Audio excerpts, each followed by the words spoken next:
Welcome to Uncomfortable, conversations about culture and Christianity. My name is Eric, and today I am joined by Rachel. Hello. And Mackenzie. Hi. And Alex. Hey, hey. Hey, indeed.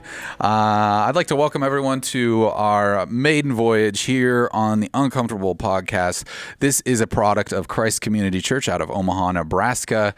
And this is a passion project that we've been dreaming about for quite a while. And we are now finally setting sail.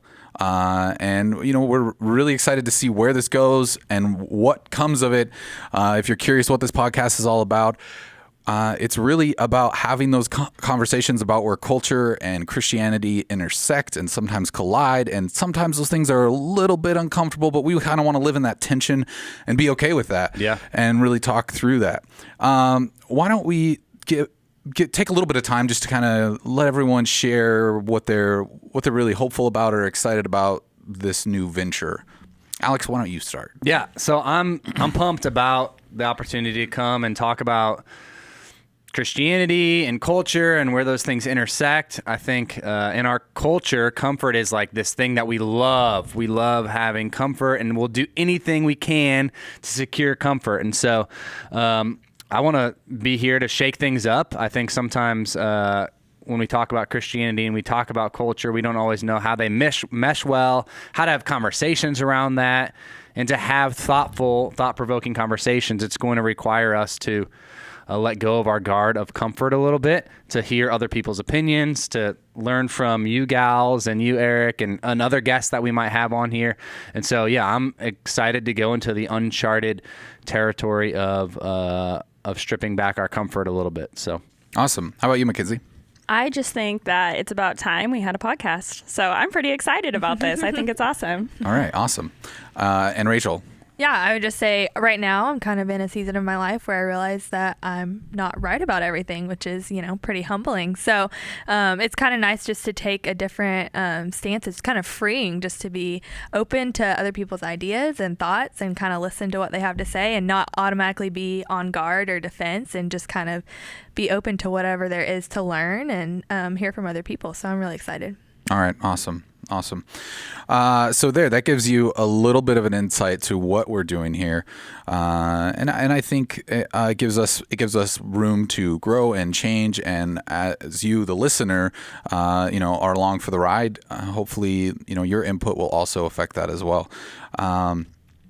Why don't we take a minute just to kind of give people an idea of who we are, maybe what we do at the church, just so that they have a little insight to where we're coming from. I'll start. My name is Eric, as I said earlier, and I am the web and social media manager here at Christ Community Church, which means that whenever you see an Instagram post, that's me. So please be critical of that and let me know. Give me your feedback. I take it very personally. And then also I, manage the website and do some other things like that. So nothing too exciting. Rachel, what do you do here? What's your? Yeah, so I am a resident, which is basically an intern here, and I am in the young adult ministry. So I just learned from actually Alex and how he does ministry here at the church, and hopes that in the future I'll be able to continue doing full-time ministry in a church somewhere. So okay, yeah. All right, Mackenzie, how about you? I am also a resident. I am with the adult discipleship team, and I am technically an evangelism resident, but I just consider myself a part of the team, all of it. So it's awesome. Alex? I'm Alex. So I am technically the young adult pastor around here. I do some of our Sunday morning teaching during our series and our services. And so, and this is kind of a passion project aimed really towards young adults. And so I'm excited to be here and share my thoughts and all that kind of stuff. So that's what I do. That's why I'm here. Yeah. Awesome. Thank you. I'm glad you're here. I'm glad you're here. Thank you. I appreciate that. I'm glad we're all here. So today our topic is very fitting. We're going to be talking about having uncomfortable conversations. And I mean, that's not to get anyone scared off right away. It's not about birds and the bees, right? Yeah. Okay, we're not going to be talking about that. But we're going to be mostly kind of relating this to, James 3 and taming the tongue and that sort of thing. But we also just want to kind of line that up culturally with how we engage on social media or other platforms like that, or even conversations we might have with our neighbors or our family, our friends, and kind of navigate that together. Talk about maybe some instances where we've personally gone too far or know someone who's gone too far, and what that looks like. So Alex, why don't you kind of take us down that road? Yeah. What kind of brought this up, and if you're listening at a different season, we are like a couple days from 4th of July, which I don't know where you're at, but in Omaha, it is like war zone around 4th of July in multiple ways. One, it always sounds like there's a war zone from like 8 p.m. until like 2 a.m., at least in my neighborhood. And so what got me thinking about this the other day was I was on the Nextdoor app, which is kind of like a old person social media where you can kind of... Old person? Yeah. I mean, I feel like I'm getting old. Oh, okay. And it's not like Twitter or Instagram. It's like around neighborhoods, you know? Right. So neighbors can dialogue, but I have just seen not just fireworks in the sky, but fireworks on the Nextdoor app of people just going crazy at neighbors they don't know over fireworks and who's shooting off fireworks and posting pictures, trying to get kids in trouble because they're not, and so it just got me thinking about how we engage in conversation with people we don't know, people we know, and the whole gamut of social media. And I think in the church, we've had like this thought around taming the tongue and making sure we do those types of things from scripture and all that kind of stuff. But sometimes we're a little bit outdated with what does that look like? Like, is that just what you say verbally, or where does it come into play with things like Nextdoor and Twitter where, we have keyboard warriors and all those kind of things. Maybe even some of those will join us and comment on our YouTube, and we'll be dealing with that kind of stuff. And so that just got me thinking as we're starting uncomfortable conversations, having a podcast around these types of things, just to set us up for what that looks like and how we have those kind of uncomfortable conversations. Now, maybe I'm catching you off guard here, but can you give me like a really good example of something someone said in there at all, off the top of your head? Is it mainly, are they just going for the throat, or are they just like trying to be like, hey, 9 p.m. is when we should stop shooting off fireworks? Well, yeah, it's all over the map, So there's like people like, you're an idiot. This is America. This is all about freedom. People died for this. And then there's people like, well, I got dogs that are running around and they're like going to the bathroom because they're scared, and you should respect my dogs. And so like literally to follow some of these threads are crazy. Last night, a lady like posted like her dash cam video trying to identify the kids that were shooting fireworks, and like these parents should be ashamed letting their kids out at 9 o'clock. And then people are like jumping on this lady, like, you're a creep for taking these pictures. What are you doing? Why are you sharing that they're minors? And then, so like literally none of these people know each other. And like, it started over fireworks, and then it turns into this whole like wild West thing. Yeah, there's a lot that goes on the Nextdoor app where people just kind of attack their neighbors because they feel anonymity behind this app, and I think that's seen all over social media. But it seems like they feel safe to say pretty terrible things to people about silly stuff like, oh, this person doesn't ever cut their grass, so we can call them names because of that, because we're upset. I mean, does anybody else have an example of like social media? Maybe you've gone too far. Maybe someone you've engaged with has gone too far. Anything like that? Yeah, I was thinking about the Nextdoor app again because I saw this post the other day. They were driving behind another person, and the other person hit like a squirrel accidentally, which, that happens all the time. Can we just have a moment of silence? Yeah, I think that would be nice for the squirrel. Yeah, we got to respect the squirrels and the dogs. Well, it is sad, but the person that saw this got like super enraged and was like, why didn't you slow down? Like, you must hate animals, and like going off on this person, like all of this stuff. And I'm like, wow, that's really aggressive. Like, I hit squirrels sometimes accidentally. Obviously. Whoa. I mean, I am from Arkansas, so it makes So you picked them up and ate them. Yeah, good food for sure. No, but I don't know. It's just kind of like anything that you can get mad about, you can just go on and post it. And it's kind of crazy because I'm just like, I could easily be on the other end of that at any time. You just never know. So, yeah. I thought about doing that yesterday, actually. It took a lot of restraint because what happened was my neighborhood got destroyed by hail. And so there's roofers all over the streets. Well, there's one side of my street where you're not allowed to park on, and it was full of roofers. And my trash hadn't been picked up yesterday on time. So I kind of freaked out, and I was like, why didn't the trash come? So I'm like looking up, trying to figure out why the trash didn't come. And of course, in my mind, made myself think that it was because of the roofers that were all parked.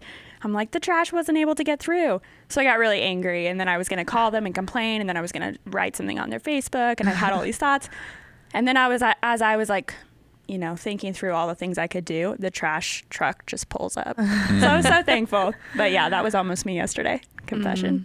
How many times have you, okay, so I've done this multiple times where I've started to reply to something on Facebook, and I'll be like, oh, this is too good. I got to take it to the notes app, right? That's like, okay, I'm gonna be scholarly now, because I'm gonna make sure my punctuation is perfect, my words are spelled correctly, so they don't have anything to come at me. And you write this huge dissertation, and I've done that so many times, and I've copied it and I've pasted it into Facebook, and just sat there and thought about the repercussion of posting that, and then I usually delete it and stop. But it's almost cathartic for me to have like this personal counseling time to sit here and get all my thoughts out.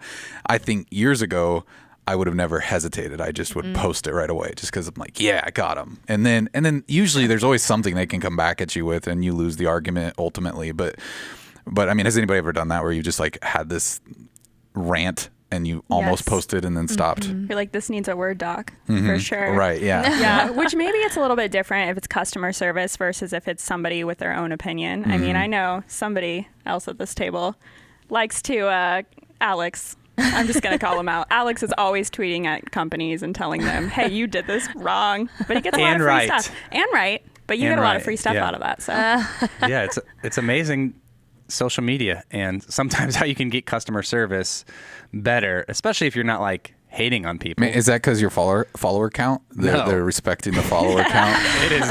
What is your follower count? On Twitter, maybe like a couple hundred. Okay. Oh, So that's they see Better that than me. and they're like, okay, we better help this guy out, or we're not going to sell any more Beats by Dre. Yeah, for sure. So probably like 12, and then like 90% bots, So that's good. I think sometimes it's easy too, because you don't necessarily have to type everything up anymore. It's all out there, and you can easily just like reshare things. And I think that's where it gets dangerous, because like, oh yes, I agree with this. This is great, and you just click and reshare it, and so without even like giving it a thought, because it's not necessarily from you. Yeah. But don't you shoot the agree messenger. with it. I'm just passing this along. Right. Yeah. So I think sometimes I can do that without like thinking about it. So yeah. Yeah, it's tough. And I think it's getting more and more to the point where we do have these conversations online, so we don't have to look someone in the eyes. We don't necessarily have that empathy that we need to, which I think that's such a core part of humanity and the way that God created us, is the empathy. Like if I look at Alex and say, hey, you're a moron, and then I see his eyes, that little dark, the little gleam in his eyes go away because I hurt his feelings, like that, then I feel that, right? And then, but if I get on Twitter and say it, I just tweet it and then I go eat a sandwich and nothing happens. And so I think there's just that risk of being disconnected and disjointed. But when we are confronted, though, when we do put something out there and maybe we're being vulnerable, maybe we're being honest about our faith, maybe something like that, and then we're confronted, like, let's kind of dive into how we can gracefully engage with people and not, for one, I hate how so many times Christians will just give Christianity a bad name because they disagree and they just go out there and they just make a fool of themselves, and it just represents us all. It's like we work at this church, so if you're wearing a Christ Community Church or whatever, name tag, and you're out in the public and doing terrible things, it's going to fall back on the church because you're representing the church. And I think we're talking capital C church, the whole, church, Christianity as a whole, we're all representing that. And so when we're out there hating on people or other types of topics, whether it's politics or homosexuality or all these other things that are sometimes hot button topics, and we are just so opinionated and so quick to just snap at someone, how does that, fall back on the whole church? Yeah. Well, I think one thing that we've mistaken is monologue and dialogue. So most of us go into a conversation thinking that we're having a conversation, but we're just putting out monologue because we're not actually receiving any feedback or input back. And so we think that we're in some dialogue form because it's social media, but we're just putting out our thoughts and our opinions, not really caring about the other person's thoughts or opinions, or like you said, having empathy for that person.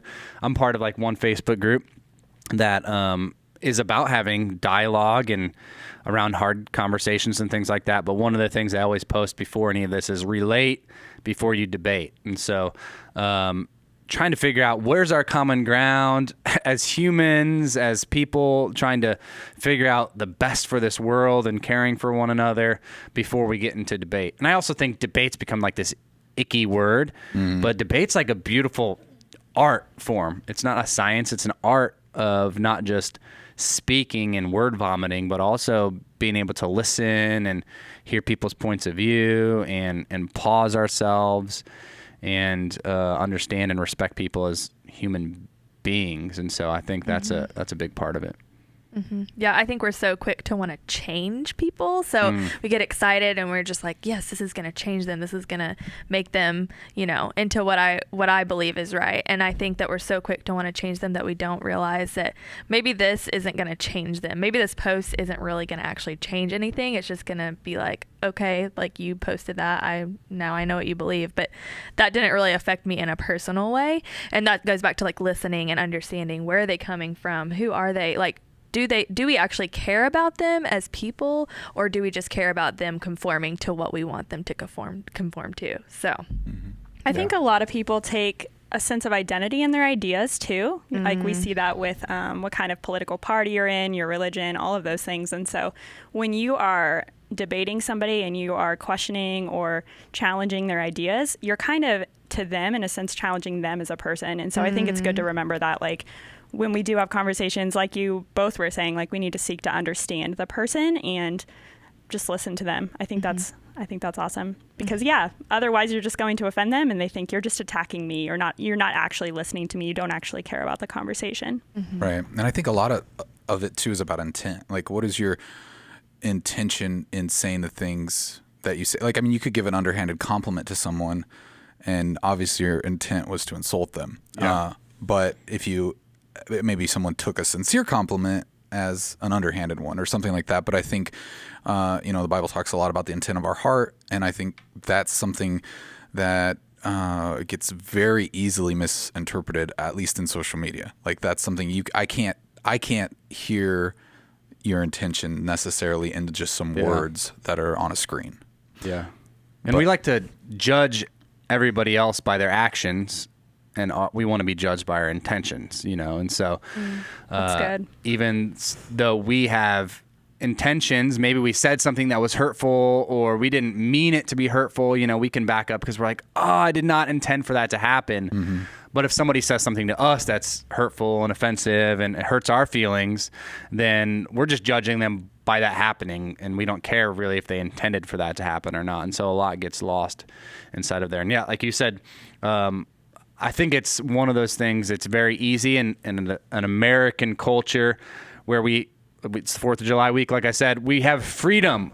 We have the right to say whatever we want and nobody can stop it. And I think that is actually a dangerous thing for us to like really lean into that right so heavily that we think it's like our right and our everybody needs to know because it's our right, our agenda, and all of those types of things. And so we rarely ask, is this wise, or even consider the power of our words. I think most of us can talk about and think about in our lives the most painful and the most beautiful moments that have shaped our lives probably are really centered around words. Some of the most painful things to our identity are because of words that somebody shared or said over us or said to us that they weren't thinking, is this wise? Or some of the most beautiful things, some of the things that have called me into ministry, or some of the risk people have said nice things about me, or things that they believed would be true of me someday as a leader. have shaped the course of my life. And so Scripture does talk about like there's literally life and death in our tongue. You know, Proverbs, James talks about that, but I don't know how often we actually think consciously that our words are that powerful. Because we learn things like when we're kids, right? Sticks and stones will break my bones, but words, they'll never hurt me, right? Like we've all heard that. But that's probably one of the most false earliest lies we hear as kids on the playground is, oh, words, they should never affect your life, you know? And so as adults, it's like we have to reprogram ourselves to know that that's not a true statement as listeners and as people that deliver words. Yeah, in college, I was pretty outgoing and outspoken. So I was very just like, I said whatever I wanted to say. I was pretty sarcastic and just kind of wanted to be funny. And just, I think that was another thing that was hard for me was I wanted to be funny, but I was doing it in a way that was like hurting other people. And so I had someone challenge me and say, take a day or two, and before you say anything, like, think about it. Is this worth saying? Like, is this making an impact on someone for the better? Is this worth saying? And that like was a hard day for me because I just want to say whatever I want to say. But then to think like, man, you know, are my words actually like worth saying, or am I just saying them to say them? And so I think that's why sometimes when we interact with people who are like a little more quiet, but then whenever they say something, it's like super profound. We're like, wow, that's just amazing, because they really are like saying something that's worth saying and that is life-giving rather than just saying whatever comes off of their mind. But that probably has a lot to do with personality as well too. Yeah. So yeah. That's good.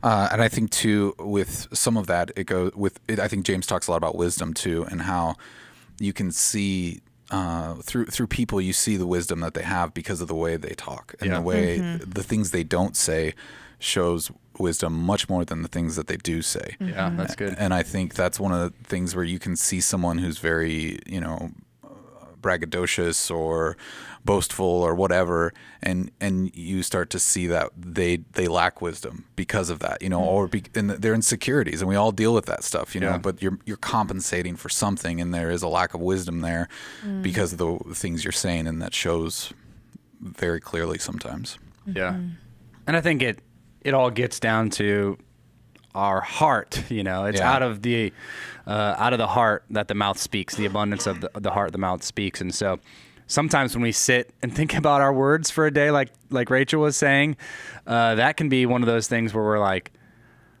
oh, this is a good vital sign check for my heart. And what are the things that I'm putting into my heart that are causing me to want to say this about people? And so I think it's really out of our heart. We can filter for a while, you know.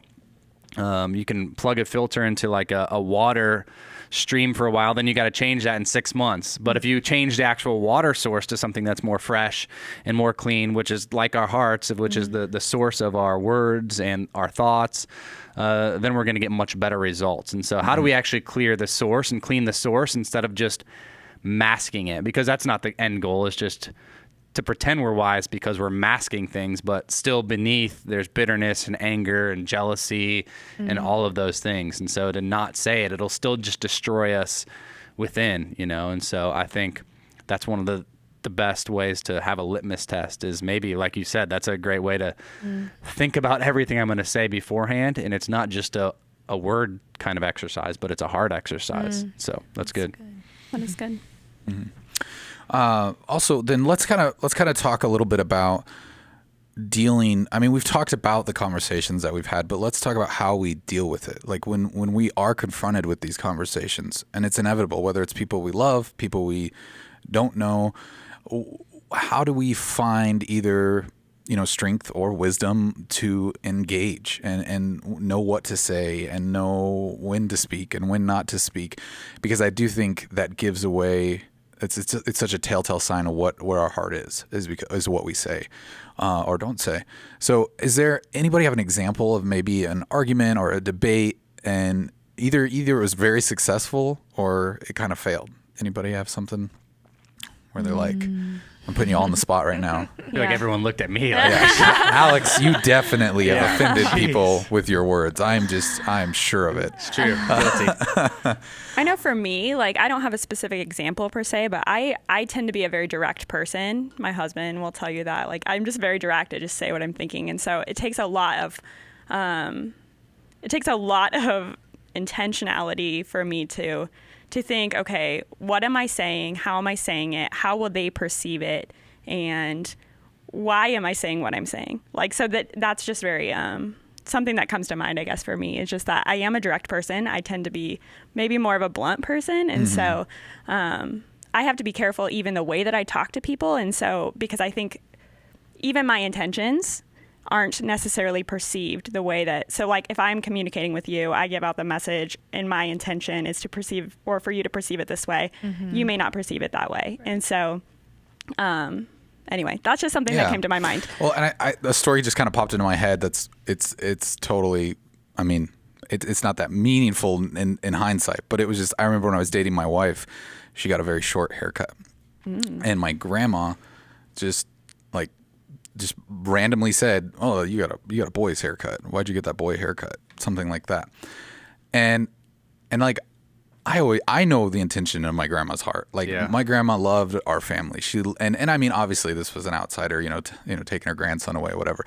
But it was still just, she didn't mean it in a way that was like, I hope I ruined your day. It was just she was that way. She was very blunt. She'd just say what was on her mind, like, and that, and I think that if she knew how much that hurt, she probably would have tried to reconcile that. But at the time, it just came out, like, and so I think sometimes, like, even like the words that we say, our intentions aren't there at all. Like, we don't even think about the interpretation, right, of how are people going to hear this.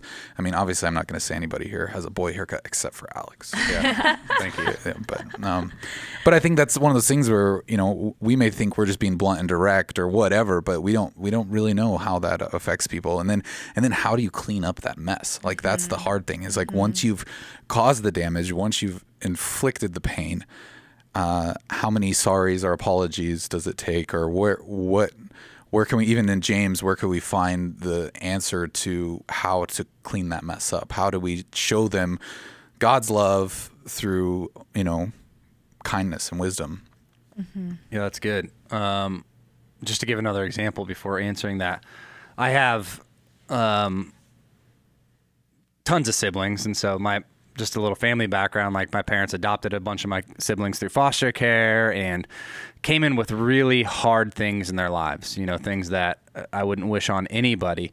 And because of that, different ages, races, just backgrounds, it's brought a lot of uncomfortable conversations into my family's house and dynamics over the years. And so, I'm a pastor, and, there's certain expectations culture have of pastors, and I've got siblings that are literally part of the LGBTQ community and very active in that, and really on the forefront of speaking towards that community. And so we get to engage, and we're obviously Facebook friends because we're family. And so there's been times where they've posted things on there, like political things or just things about religion in general that are hurtful to me, and I find hurtful. But instead of sparking more conversation and debate and really putting myself out there for a lot of people to bash me and think I'm unloving, I've just develop the discipline of picking up the phone and calling and having a conversation. Sometimes that results in them taking their post down, or at least hearing it from a different point of view. And so that's one just discipline that I've had to learn to develop, is like, not just go have this mob mentality and let's all get on there and pile on this person and have that conversation, but how to have those conversations over the phone or in person on FaceTime to be able to see some of those interpersonal. So really, it's the importance of the offline conversation, or even, maybe like a messenger or something private that is, because I do think when it's in public, it does feel more like an attack. Even if you're being very kind in the way you're debating their stance, it feels like an attack because everybody's watching. Yeah. So I think that's a very good point. Like, that offline interaction, our private interaction, can be extremely valuable. Mm-hmm. Yeah. Yeah, I say it's something that I've learned as I've started to surround myself with more people who care about me and love me and want to see me grow as a person. More people would come to me with truth about things that I might be doing that weren't necessarily the best. And I found that really hard. But one thing that I learned out of that was sometimes it's easier to go to people and ask them for feedback rather than to just sit around and wait for feedback about, how I'm doing something, because then it's like I'm immediately just like ready for them to tell me whatever they need to tell me. And I don't know about you guys, but when someone comes to me and asks for feedback, I feel a little more comfortable to share things rather than just sitting there waiting. Oh, I don't know if I should share this with them. Are they going to get their feelings hurt? But I don't know. That's just something that I feel like is super valuable as you're learning to have uncomfortable conversations, just to go to people and say, hey, what are some things that I can grow in, or what are some ways that I can communicate better, and then receive that feedback rather than just waiting for someone to kind of approach you. And I think another thing about people in general is they love to tell you about themselves. And like so many times we don't take the time to get to know them. And I think you mentioned this earlier, Alex, but get to know kind of where they're coming from. And I think to all Christians, like if I could give any advice, it's like just, like you said, to relate, like take that minute or more to just understand their worldview. Like try to understand where they're coming from. That doesn't mean you have to agree with it, but hear them out, because that's where that empathy starts to come into play. And I think you're going to start to understand at least their lot in life. And maybe that can help you either share your faith or at least have conversations with them that are less uncomfortable, because you understand where they're coming from and they understand where you're coming from. And a lot of times getting someone to talk about themselves isn't too hard, because they kind of want to do that anyways. I mean, why would we have a podcast if that wasn't the fact? Yeah. And just vulnerability. Like I think even you guys will get to see, if you follow us on this journey, vulnerability, because we're not always going to know what other people are going to say in this room, or even other guests. Like we hope to bring guests that might not agree with our philosophies. They might not even identify themselves as a Christian or a Christ follower. And our goal isn't to bring them on here and say, hey, tell us your opinion so we can tell you why you're wrong. It's so we can learn from them, and so you as the listener can learn from them, and maybe develop some of that empathy. The goal isn't, and I think so many times in Christianity, we think we need this megaphone, and our goal is to change people's positions. Like, hopefully what happens in here isn't that everyone's positions always change. That'd be great, but we think Scripture and asking God and inviting the Spirit to do that will do that work. But maybe our goal might be for someone's posture to change. Right. And so someone's posture towards a group of people, or posture towards somebody that has a different opinion, that's a male or a female, or a part of a different race than you, or ethnic background. And so, we'll let God and Scripture inform our position. And that's what I've learned over the years, is through having tons of siblings and dealing with people who have completely different positions than me, that I've dug into Scripture and had to wrestle through really hard things. And my position has been even more solidified. But man, God has worked on my heart and my posture over that time towards those people, and actually created a deeper love for that person, instead of just writing them off and saying, hey, we're never going to agree, therefore I can't love you. But God's really done a work in my posture towards those people. And I think that's a really powerful message to relate to people, is that, hey, God's going to do some of this work that you're putting on yourself. Like, to think that you're the one who's going to change their mind. You need to let the Holy Spirit take time to do that. You can't change their mind, but we can love them. We can care for them. We can show that you show God's love to them, and kind of reflect that. And I think that's really, really powerful. Yeah, we like to cut down bridges instead of build them a lot of times. Unfortunately, and so literally our words kill relationships. Just like we said earlier, like James talks about this, Proverbs talks about this. There's life and death in our tongue, and literally sometimes life and death of relationships is in our tongue. And so that's good stuff. Yeah, it's important to remember. Does anybody else have anything they want to share? I think we're about done, but I didn't want to leave any thoughts hanging, any hanging chads. No? Okay. All right. Well, I want to thank everybody for being here. Thank you, Alex, Mackenzie, Rachel. I looked at Rachel, said Mackenzie. Thank you, Eric, for being here. Yeah, you're welcome. It's great. Yeah, awesome. I'm really excited to see where this goes, and we'd love your feedback too. So if you have any feedback for us, if you have any questions or topics you want us to discuss, send it to us. The email is podcast@cccomaha.org. That's podcast@cccomaha.org. And we'd love to kind of dive into that and have you along for the journey. And I think that does it for us here. I think our time is up, and we'll be back hopefully soon in your ears. Yep. You'll be listening or watching. Thank you, everyone. Have a good week. All right. Bye-bye. Goodbye. Bye-bye again. Goodbye. Bye.